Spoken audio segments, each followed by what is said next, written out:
School থেকে বেরিয়ে আজ এসেছিলাম করিমসে। এখানে এসেই একটা ম্যাঙ্গো ফ্লেভারের কেক পছন্দ হলো। কবিতাকে ফোন করে কনফার্ম করে নিলাম। তারপরে হ্যাপি বার্থডে ট্যাগ আর স্পার্কেলের সঙ্গে রিমির নামটা কেকের উপর লিখে নিয়ে প্যাকিং করে বেরিয়ে গেলাম। অনেকটা দেরি হয়ে গেল। ওদিকে মেয়েটা না খেয়ে বসে আছে।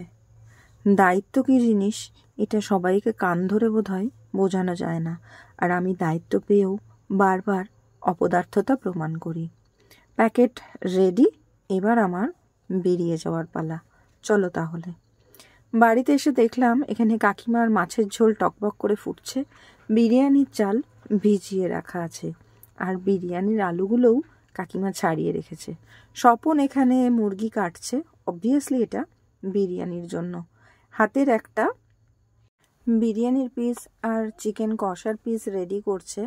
ওদিকে রয়েছে আরও দুটো, এই একটা আর ওই একটা। গরম মশলা দিয়ে এখানে বিরিয়ানির জলটা ফুটতে দেওয়া হয়েছে। বেরেস্তা ভাজা হয়ে গিয়েছে। এখানে রান্নার জোগাড় যন্ত্র চলছে উঠোনে। কবিতা এখানে বিরিয়ানির চালটা ধুয়ে নিচ্ছে। বুঝতেই পারছো আমি শুধু ভিডিও করেছি মাত্র, কোনো কাজ কিন্তু করিনি। বিরিয়ানির মাংসটা এখানে রেডি হয়ে গিয়েছে, আর দাদা হাঁড়ির মুখে আটাটাকে দেবে। ওদিকে ভাতটা নামানো হয়ে গিয়েছে, এবার বিরিয়ানিটা দমে বসানো হবে, তারই জোগাড় চলছে। আর স্বপন এখানে চিকেনটা কষিয়ে নেবে বলে কড়াইতে তেল দিয়ে দিল। এইবার হাঁড়িতে চালটা ঢেলে দেওয়ার পালা। চিকেনের ওপরে চালটা দিয়ে দমে বসানো হবে। ভাতটা এখানে 60% কুক করে নেওয়া হয়েছে, এখন চিকেনের ওপর দিয়ে দমে বসাতে হবে। স্বপনের হাতে কিন্তু যথেষ্ট তাত লাগছিল, তবুও দেখলাম মুখ বন্ধ করে কাজ করে গেল। এটাকেই বলে একাগ্রতা, একনিষ্ঠতা। যাই হোক, এবার দমে দেওয়ার পালা, আর তারপরেই 40 মিনিট পরে তৈরি হয়ে যাবে গরম গরম সুস্বাদু বিরিয়ানি। দেওয়া হচ্ছে এখন জাফরান জল। জাফরানটা অনেকক্ষণ জলে ভেজানো ছিল। এই সাদা ভাতের উপর দিয়ে দেওয়া হবে জাফরান জলটা। বুঝলাম দাদার কাজ দেখে দাদা যথেষ্ট ভালো বিরিয়ানি বানায়। এই বিরিয়ানি বানানো নিয়েও রয়েছে আমার জীবনের এক অতীত ইতিহাস।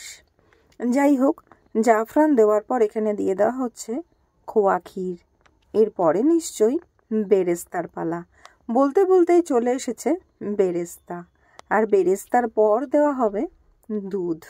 দুধটা কিন্তু বিরিয়ানিতে খুব গুরুত্বপূর্ণ ভূমিকা পালন করে। বিরিয়ানি রাজরাজাদের খাওয়া, শাহী মোগলদের খাবার। এখানে যা কিছু ব্যবহার করা হয় তাতেই বোঝা যায় খাবারটা কতটা উন্নত মানের। দিয়ে দেওয়া হচ্ছে দেশি গাওয়া ঘি। আজ রিমির জন্মদিনে আমি তোমাদের সাথে বিরিয়ানি রেসিপিটাই শেয়ার করে দিলাম। সবাই কিন্তু বাড়িতে এভাবে চেষ্টা করে রান্না করে খেয়ে আমাকে কমেন্ট বক্সে জানিও কেমন বানালে। এবার দমে দেওয়ার জন্য তৈরি হচ্ছে ঢাকনা দেওয়ার পালা। এখন ঢাকনা বন্ধ করার পর ঠিক 40 মিনিট ঘড়ি ধরে বিরিয়ানিটা নির্দিষ্ট তাপমাত্রায় দমে বসানো থাকবে। 40 মিনিট পর এই ঢাকনা খুলে আমরা গ্রহণ করব সেই রাজকীয় ঘ্রাণ আস্বাদ। বিরিয়ানির পাশে সাইড ডিশ হিসেবে চিকেন কষা চলছে এখানে, তারই প্রস্তুতি। আর আমি বানাচ্ছিলাম রিলস ভিডিও। চিকেনের মশলা কষার কালারটা দেখেই বুঝতে পারছো কতটা সুস্বাদু হয়েছে, আর আমি তো স্বাদ গ্রহণ করেছি। তোমরা না হয় ভিডিও দেখেই অনুভব করো স্বাদ কতটা উন্নত হয়েছিল। মোটামুটি চিকেন কষানো রেডি। এবার জল দিয়ে কিছুটা সময় ফুটতে দিতে হবে, তাহলেই আজকের মেনু রেডি। আর এদিকে দেখো বিরিয়ানিটা কিন্তু এখনও দমে বসানো রয়েছে নির্দিষ্ট তাপমাত্রায়। স্বপনের হাতের চিকেন, মাটন যাই বলো না কেন, আমি তো খুব এনজয় করি। এরপর দেখে নেব রিমির দুপুরের খাওয়া দাওয়া। কাকিমা এখানে আশীর্বাদ করছে, কাকু আশীর্বাদ করেছে, স্বপন আর কবিতাও ছিল। যেহেতু আমি নির্দিষ্ট সময়ে আমার অফিসের কাজ সেরে বেরোতে পারিনি, তাই ভিডিওটা স্বপন করে রেখেছিল। জানে ঝুম এসেই এটা চাইবে। সত্যি কথা বলতে জীবনে কিছু সম্পর্ক খুব ভাগ্য করে পেতে হয়, যেরকম আমি পেয়েছি। যেমন কাকিমা তেমন কবিতা, আর ঠিক ততটাই রিমি। এই বাড়িতে গিয়ে আমার মনেই হয় না আমি স্বপনের বান্ধবী মাত্র। বিকেলবেলা চলে এসেছিলাম রিমির জিমন্যাস্টিক ক্লাসে।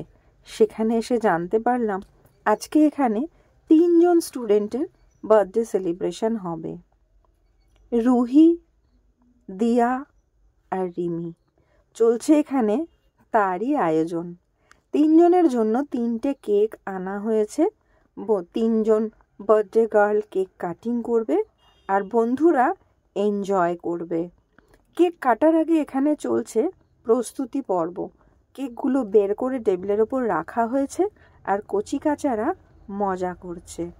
ওদেরকে বকা হচ্ছে, দাঁড় করিয়ে ছবি তোলা হচ্ছে আর ওদের মায়েদের জন্য অপেক্ষা করা হচ্ছে।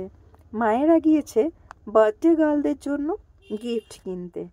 সেখানেও হয়েছে এক কাণ্ড।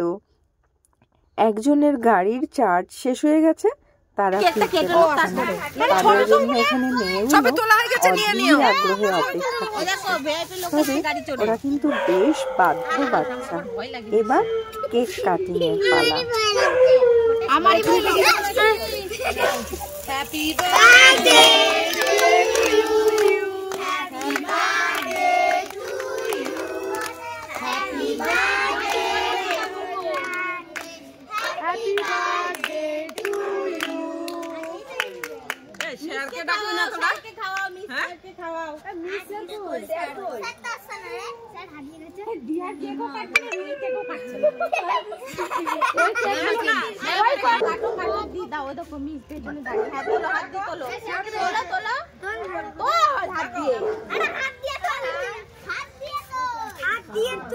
প্রত্যেকে আনন্দের সঙ্গে কেক কেটে ম্যামকে, স্যারকে, বন্ধুদের, দাদাদের, দিদিদের কেক খাইয়ে দিল। তারপরে বাকি কেকগুলো কেটে সবার মধ্যে ভাগ করে দেওয়া হলো।